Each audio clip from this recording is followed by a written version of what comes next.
Hello students, कैसे हैं आप सभी। आई होप आप सभी काफ़ी अच्छे होंगे।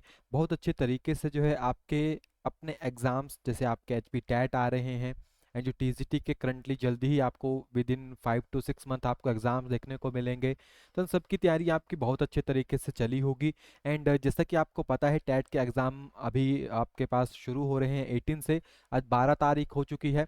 तो फर्स्ट एग्ज़ाम जो आपके पास है, यानी उसके लिए सिर्फ और सिर्फ 6 दिन ही आपके पास बचे हैं। उसी तरह से अगले एग्जाम भी देखेंगे तो अराउंड 10 से 12 दिन आपके पास यहाँ पे बचे हुए हैं, है ना। और नेक्स्ट एग्जाम देखेंगे तो इनके लिए एवरेज अप्रोक्सीमेशन में लेके चलते हैं तो 15 दिन के आसपास।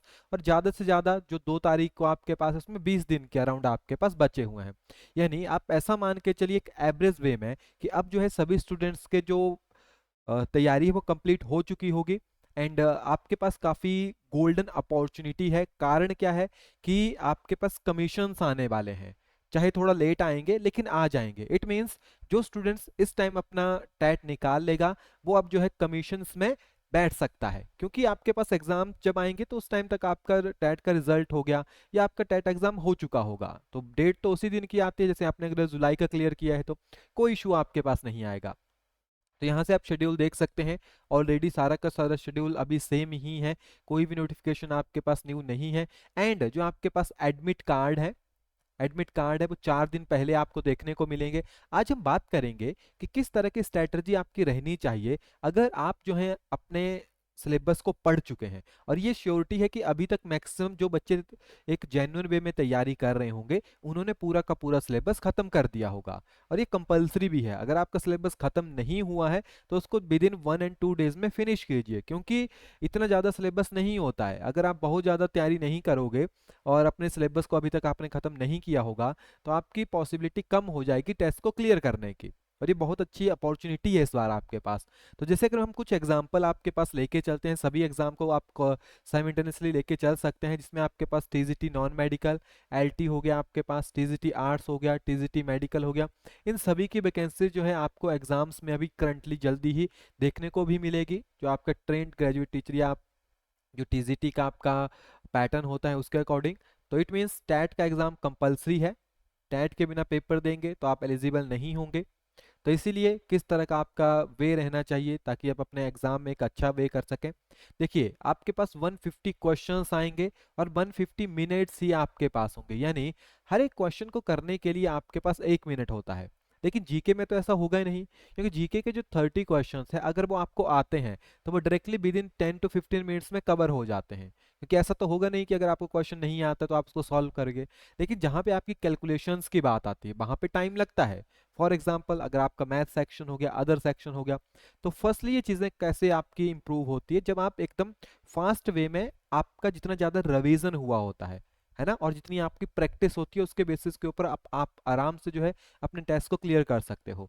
तो हम आपको थोड़ा सा एक वे बता देते हैं। मैंने जैसे आपको मेंशन किया है कि अब जो है आपका जो थ्योरेटिकल पोर्शन है वो पूरा हो चुका होगा, और होना भी चाहिए अराउंड प्रीवियस मंथ के पीछे से ही, है ना। अब जो है आपका रिवीजन चला होना चाहिए, रिवीजन प्लस साथ में जो मॉडल टेस्ट पेपर्स होते हैं आप उनको भी प्रैक्टिस कीजिए। या फिर आप कोई अगर टॉपिक पढ़ते हो उससे किस तरह के एमसीक्यू आपके पास बन सकते हैं, उन सभी एमसीक्यू को एकदम डिटेल में पढ़िए और क्वेश्चन बनाने की कोशिश कीजिए। क्योंकि अगर आप क्वेश्चन बना पाओगे तो नॉर्मली आप क्वेश्चंस को सॉल्व भी कर पाओगे। लेकिन सबसे पहला पोर्शन होता है आपका थ्योरेटिकल।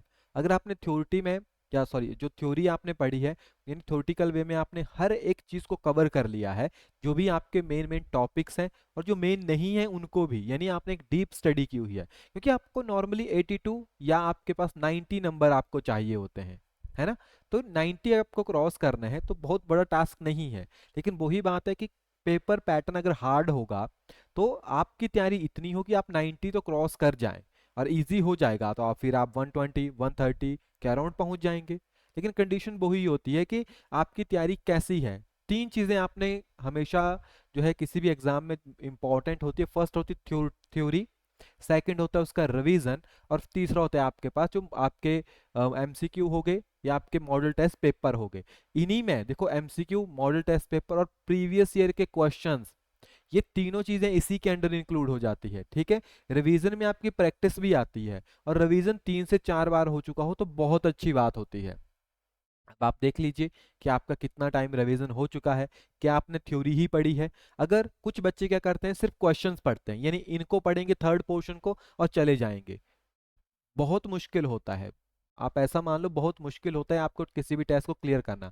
अगर आपने पहले से पढ़ी हुई ये चीजें, तब आप डायरेक्ट जा सकते हो। अगर आपने थ्योरी भी नहीं आती आपको, आपने रिवाइज तो फिर भूल ही जाओ, थ्योरी नहीं पढ़ी है, रिवाइज किस चीज का करोगे।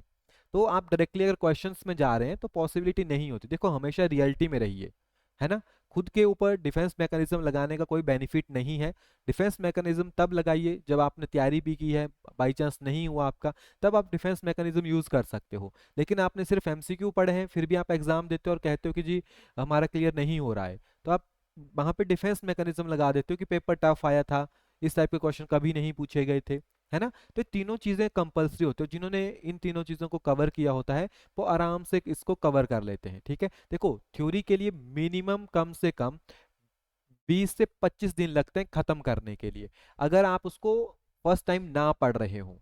अगर आप फर्स्ट टाइम पढ़ रहे हो थ्योरी को, इट वे ये आपके पास मैक्सिमम से मैक्सिमम 1 मंथ तो लगाएगा। आप जल्दी जल्दी भी पढ़ोगे, 1 महीना आपके पास लगेगा, अगर आप दिन के 4 से 5 घंटे देते हो एक पूरी थ्योरी को खत्म करने के लिए, ठीक है। और अगर आप पहले पढ़ चुके हैं तो आप 20 दिन में उसको खत्म कर सकते हो। फिर जितना आपने देखो, जितनी बार आपने पढ़ा होता है ना, रिवीजन फास्ट हो जाता है। 20-25 दिन के पूरे सिलेबस को आप 5 डे में रिवाइज कर सकते हो। आप 2 दिन में जो है पूरे सिलेबस को रिवाइज कर सकते हो, अगर आपने 2-3 बार रिवीजन किया हो। बात आती है आपके पास जो प्रीवियस ईयर के क्वेश्चन पेपर हैं, एमसीक्यू हो गए, ये तो आपके ऊपर डिपेंड करता है, क्योंकि थ्योरी में भी एमसीक्यू बन जाते हैं, जब रिवाइज करोगे तब भी एमसीक्यू बन जाते हैं, और जो प्रीवियस ईयर के क्वेश्चंस होते हैं वो भी यहाँ से बन जाते हैं। तो मेन पोर्शन ये है, थ्योरी एंड जो आपका रिवीजन सेक्शन है। क्वेश्चन फॉर्मेशन या उसको सॉल्व करने की टेक्निक, एमसीक्यू से थोड़ा सा आइडिया लग जाता है, लेकिन सबसे ज्यादा जो आपके मेन टेस्ट को क्लियर करवा देते हैं 90% इन्हीं का योगदान होता है, आपकी थ्योरी और आपका जो रिवीजन होता है। एमसीक्यू का 10% ही योगदान रहता है, क्योंकि ये ऑलरेडी इन्हीं की एक ब्रांच है, यानी थ्योरी से ही रिवीजन होता है, और रिवीजन जो आप क्वेश्चंस करोगे वही एमसीक्यू तो बन रहे हैं, बाहर से कुछ भी आपके पास नहीं आ रहा है। ओके।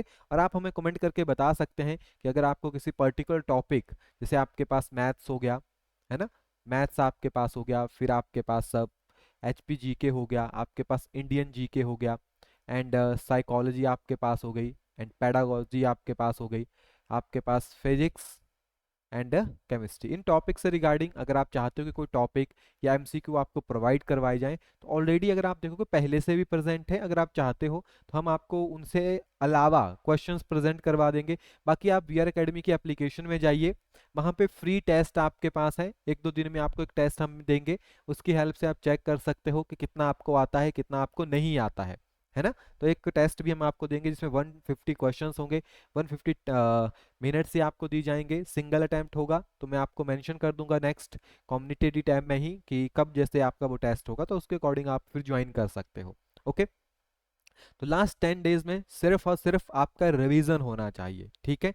वहीं से एमसीक्यू अब आप बिना देखे उनको सॉल्व कर सकें, इतनी आपकी कैपेबिलिटी होनी चाहिए, यानी आपको पेन नहीं चाहिए, जस्ट आप अपने माइंड में उनको सॉल्व कर सको। तो नेक्स्ट 10 डे में न्यू थ्योरी पढ़ने का बेनिफिट नहीं होता है। हाँ 1-2 टॉपिक हैं तो आप कर सकते हैं, लेकिन अगर आप कहें कि पूरा का पूरा टॉपिक ही हम लास्ट डे में पढ़ेंगे तो फिर मुश्किल हो जाएगी। तो इसीलिए अच्छे से पढ़िए, एंड अब रिवाइज कीजिए चीज़ों को, क्योंकि 10 दिन तो रिवीजन के लिए मिनिमम होते हैं। रिवाइज कीजिए जो आपने पढ़ा है, आप खुद के ऊपर ट्रस्ट रखिए। सबसे पहली बात आती है ट्रस्ट की, अगर आपको खुद के ऊपर ही ट्रस्ट नहीं है, देन मुश्किल हो जाती है फिर किसी भी एग्जाम को क्लियर करने के लिए, है ना। और psychologically B strong. Okay, thank you.